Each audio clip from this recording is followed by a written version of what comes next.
kasih pemirsa, Anda masih menyaksikan Market Review dan kita masih berbincang mengenai optimisme investasi Indonesia nanti bersama dengan Head of Equity PT Insight Investment Management, Bapak Chamar Remoa. Namun sebelumnya pemirsa, kami akan sampaikan informasi dari Otoritas Jasa Keuangan berupa data. Ini Indeks Literasi Keuangan Nasional Indonesia dari tahun 2013, kemudian 2016 sampai dengan 2019 dalam kurun waktu per 3 tahun begitu ya. Kalau di 2013 itu masih di angka 21,84%, terus meningkat 3 tahun kemudian di 2016 29,7%, kemudian di 2019 sekitar 38,03%. Dan kita lihat juga pemirsa dari segi Indeks Inklusi Keuangan Nasional Indonesia, data juga masih dari Otoritas Jasa Keuangan, di mana di 2013 itu sekitar 59,74%, 2016 67,8%, dan di 2019 ini 76,19%.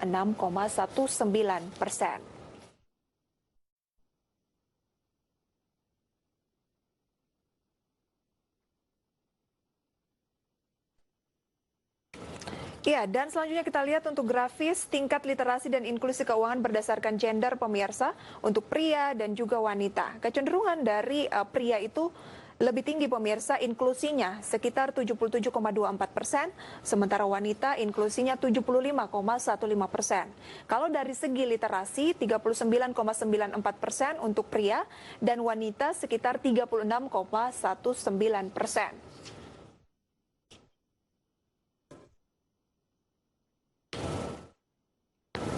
Kita kembali berbincang bersama dengan Pak Chamar. Halo Pak Chamar. Halo Mbak. Iya, semoga komunikasi kita lebih baik ya Pak ya. Sudah cukup ya. Iya, Pak Chamar, bagaimana tanggapan Anda tadi mengenai literasi keuangan Ya, di Indonesia? Indeks literasi keuangan tinggi sudah cukup. Kita juga mendukung program-program untuk mengedukasi ke depannya dengan artinya seperti Insight ini, seperti kita ini ke depannya literasi keuangan bisa ya offline lain-lain ya. Jadi kita nilai yang ini sudah cukup deklarasi akan terus meningkat. Baik.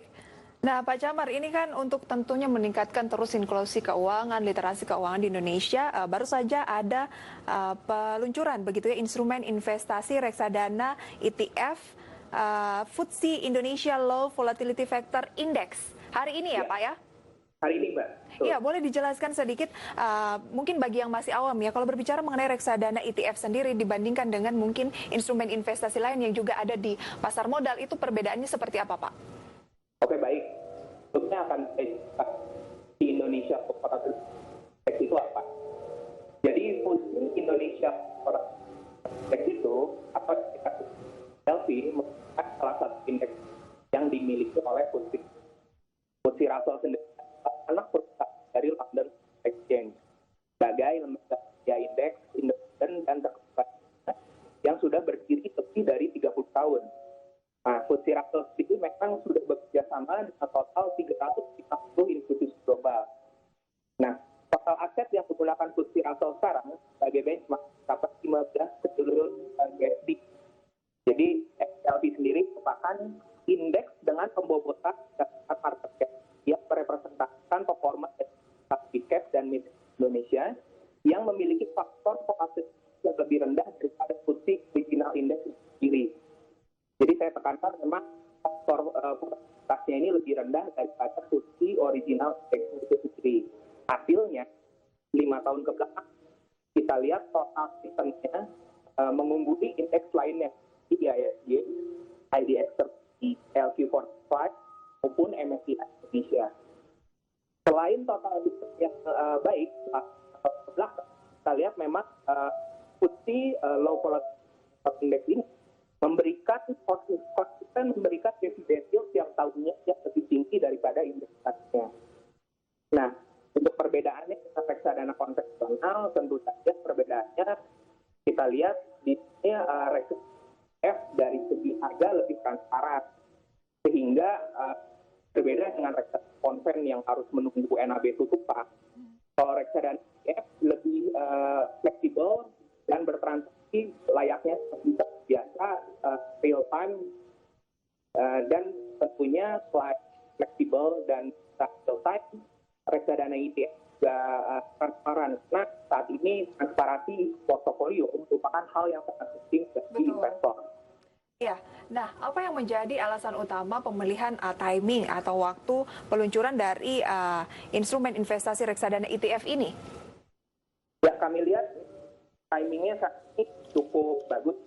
Dikala indeks saham yang sedang volatile baik domestik maupun global, sebenarnya kita lihat di sini reksadana ini bisa menjadi tips yang baik bagi investor karena memang di cenderung market tahun ini volatile.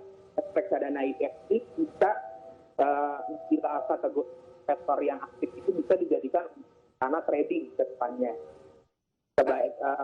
Selain itu memang untuk karakter yang aktif, investor yang pasif, memang kita lihat ke depannya karena reksadana ini dikelola secara aktif, memang dari sisi dan harusnya tidak jauh return indeks yang diikuti low cost sector. Baik, nah ini kan agar tentunya harapannya adalah bisa terserap oleh market begitu ya Pak Chamar ya. Betul. Tentunya ukuran return investasinya seperti apa, kemudian risiko terburuknya seperti apa untuk lebih mengenal profil dari reksadana ETF ini sendiri. Nanti kita bahas, kita jeda terlebih dahulu Pak. Ya. Kami akan segera kembali pemirsa, pastikan Anda masih menyaksikan Market Review.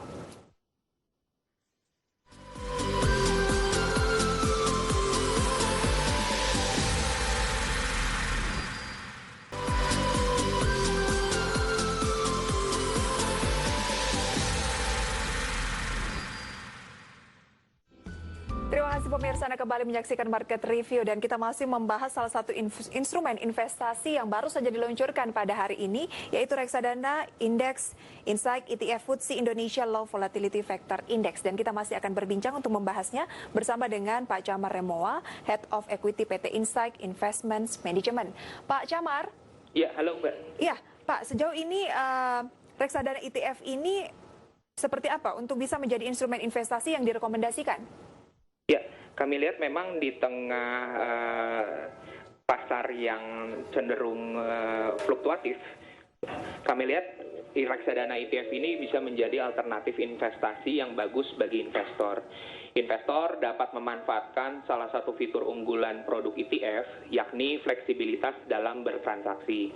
Layaknya berinvestasi pada instrumen saham, pembelian atau penjualan unit penyertaan reksadana ETF dapat dilakukan sepanjang hari secara real time. Nah, selain fleksibel, reksadana ETF juga transparan, karena memang faktor transparan isi portofolio reksadana saat ini juga jadi faktor penting bagi investor. Oke, transparannya ini dalam hal seperti apa, Pak? Transparansi isi portofolio, maksudnya dari sisi konstituen, bobot, harga. Jadi berbeda dengan reksadana konven biasa, ketika nanti membeli reksadana ETF, konstituennya akan langsung tertera. Baik, berarti memang kalau berbicara mengenai instrumen investasi reksadana biasa itu tidak sama ya dengan yang ini. Artinya tidak semua transparan seperti reksadana ETF ini, Pak? Betul. Reksadana konven yang biasa memang terbatas, biasanya di fund fact sheet hanya 10 besar. Nah, untuk reksadana ETF ini, khususnya reksadana yang pasif, seperti FTSE Low Volatility Factor Index ini, kami semuanya konstituen akan tertera dari segi harga, baik harga maupun konstituen nama. Oke, nah instrumen investasi reksadana ETF ini sendiri, Index Insight ETF FTSE Indonesia Low Volatility Factor Index ini, cocoknya untuk investor, menurut Anda dengan karakter yang seperti apa sih Pak Chamar? Oke, baik Mbak. Jadi menurut saya memang karakter investor agresif maupun pasif cocok dengan reksadana ETF ini. Oh, agresif dan pasif Dua-duanya cocok, Pak? Dua-duanya cocok karena memang karakter agresif ini investor bisa melakukan trading dengan memanfaatkan market swing di kala pergerakan indeks yang sedang sideways. Oke. Oke. Untuk investor yang pasif, memang kinerjanya reksadana ETF ini karena di strateginya pasif, kinerjanya kurang lebih sama dengan indeks aslinya atau FTSE Low Volatility Factor. Nah, strategi ini juga meminimalisir fund manager risk dengan pengambilan keputusan investasi. Selain itu, memang sarana diversifikasi strategi ini di tengah terus menurunnya jumlah reksadana saham yang aktif yang dapat mengalahkan indeks. ETF ini juga mereplikasi saham-saham yang menjadi pembentuk indeks, sehingga investor bisa lebih efisien dari sisi biaya. Oke, kalau dari segi volatility yang baru saja Anda sampaikan, sejauh mana menjadi hal yang dapat mungkin dikendalikan ataupun terukur dalam instrumen investasi ini, Pak? Oke, memang salah satu yang membedakan indeks kami atau FTSE Low Volatility Factor atau XLV dengan indeks lainnya adalah screening terhadap faktor volatilitas pergerakan saham tersebut. Jadi saham-saham yang memiliki volatilitas yang lebih rendah atau low volatility ternyata setelah kami backtest 5 tahun ke belakang memiliki performa yang lebih baik dari saham-saham dengan volatilitas yang lebih tinggi. Oke, nah kalau dari segi distribusi instrumen investasi, mungkin setelah investor mengoleksi reksadana indeks Insight ETF FTSE Indonesia Low Volatility Factor Index ini sendiri seperti apa, Pak? Oke, distribusi instrumen investasi memang berdasarkan hasil pembobotan dengan menggunakan low volatility factor, produk kami ini memang mengharuskan overweight pada saham-saham yang sudah di-screening oleh FTSE dan memiliki volatilitas yang rendah. Memang secara atribusi menghasilkan total return yang jauh mengungguli indeks-indeks lainnya. Oke, memberikan total return jauh mengungguli indeks-indeks lainnya. Betul. Bisakah dijabarkan begitu ya Pak Chamar, ukuran return investasinya itu seperti apa, Pak? Memang kalau kita lihat ukuran return investasinya dalam 5 tahun terakhir, XLV outperform terhadap IHSG hingga 10% atau rata-rata 2% di atas IHSG per tahunnya. Di mana ini mengungguli indeks-indeks yang lainnya seperti IDX 30, LQ45 maupun MSCI Indonesia. Oke, nah berbicara mengenai investasi baik itu saham, kemudian juga reksadana ataupun reksadana ETF dan yang lainnya, pasti memiliki resiko kan Pak Chamar ya? Iya. Nah kira-kira kalau dari reksadana ETF ini sendiri resikonya seperti apa? Memang XLV ini berinvestasi pada saham-saham yang berfundamental baik. Jadi resiko-resiko seperti delisting atau bahkan pilot akan terminimalisir. Apalagi pemilihan saham-saham juga dilakukan oleh lembaga internasional FTSE yang memiliki track record yang sangat baik. Oke, apakah itu yang menjadi alasan memilih FTSE Indonesia? Ya, jadi memang berbeda dengan reksadana saham yang aktif yang ketika market naik justru mereka malah turun, resiko XLV bisa dikatakan cukup terukur atau sama dengan indeks aslinya FTSE Low Volatility Factor. Baik. Anda optimis bahwa mengacu pada FTSE ini nantinya akan paling tidak sampai dengan akhir tahun, karena kita tahu kondisi saat ini ada pandemi begitu ya, masih akan tumbuh positif?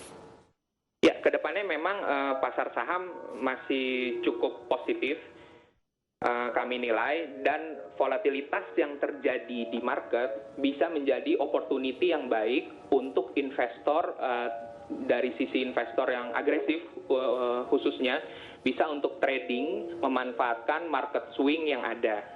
Oke, nah apakah ini juga nih Pak menjadi mungkin banyak pertanyaan dari pemirsa di rumah karena mungkin saham juga volatilitasnya saat ini cukup tinggi begitu ya? Ini adalah investasi yang tepatkah di masa pandemi seperti sekarang ini Pak Chamar? Ya, halo Mbak. Halo Pak Chamar. Oh, ya. Bisa diulangi pertanyaan? Apakah ini menjadi salah satu instrumen investasi yang tepat di tengah pandemi Pak? Oke.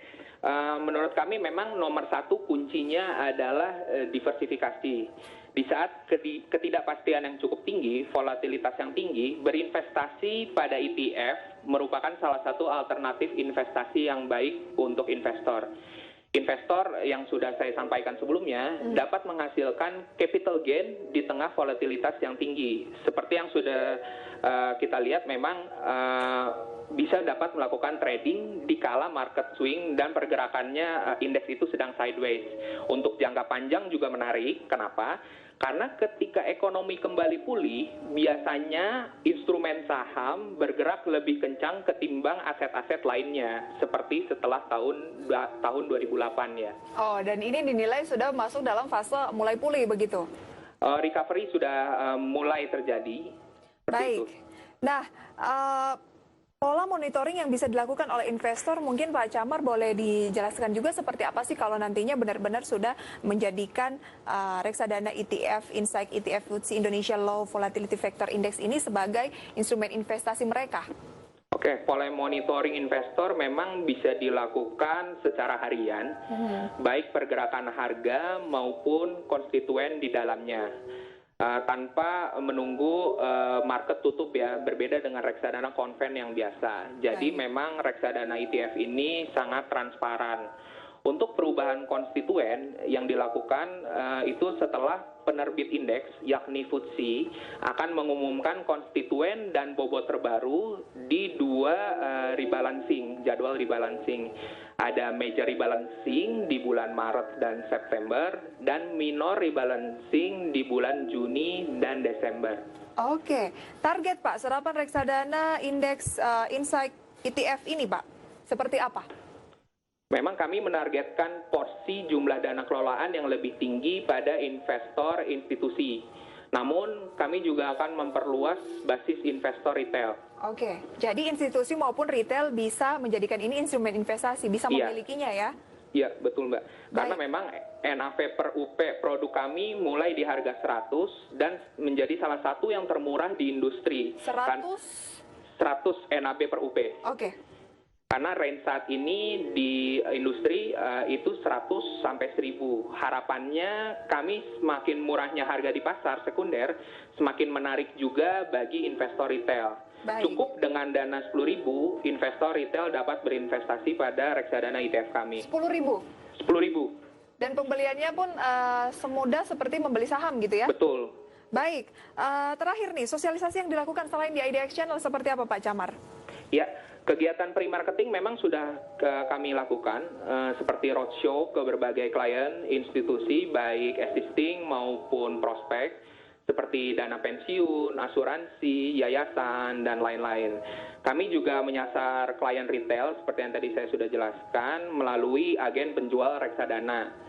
Saat ini kami telah bekerja sama dengan 5 perusahaan sekuritas, yakni Indro Premier, Mandiri, Trimegah, Philip, dan Mirai Aset Sekuritas.